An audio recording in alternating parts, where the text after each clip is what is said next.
Par rapport à la gestion de l'eau, il y a une chose qui est relativement simple à comprendre, c'est que notre réserve d'eau naturelle qui est située dans le bas de la pépinière, on peut en utiliser environ 7000 m3. L'utilisation de l'eau se fait à un circuit fermé, c'est-à-dire que la même eau va circuler plusieurs fois dans nos pompes. Donc comment ça se passe? C'est que tout simplement, chaque goutte d'eau qui tombe sur la pépinière, que ce soit dans les serres ou à l'extérieur, que ce soit l'eau d'arrosage ou l'eau de pluie, chaque goutte d'eau, elle est captée, elle est économisée et elle revient par un réseau de drains et de fossés dans nos étangs. Toute la construction de la pépinière s'est faite autour de cette idée de vraiment l'économie d'eau. Un bon exemple, c'est de comparer notre production il y a une quinzaine d'années où on faisait grosso modo 100 000 plantes par an. Aujourd'hui, on est quasiment à 300 000 plantes par an et on n'a pas augmenté notre réserve d'eau. Donc c'est bien qu'on a réussi à faire des économies de façon importante.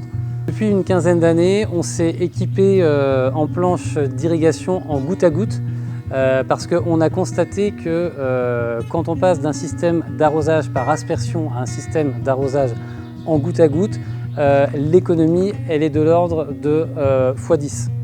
Et donc effectivement, toutes les plantes en gros litrage qui peuvent se cultiver à l'extérieur en goutte à goutte, on les a basculées d'un système d'aspersion à un système de goutte à goutte et ça nous permet de faire des économies importantes. Tous les horaires d'arrosage de déclenchement sont mis dans un programmateur et donc chaque planche de culture est arrosée tous les jours à la même heure. L'eau retourne ensuite dans le milieu naturel via un bassin de phytoépuration.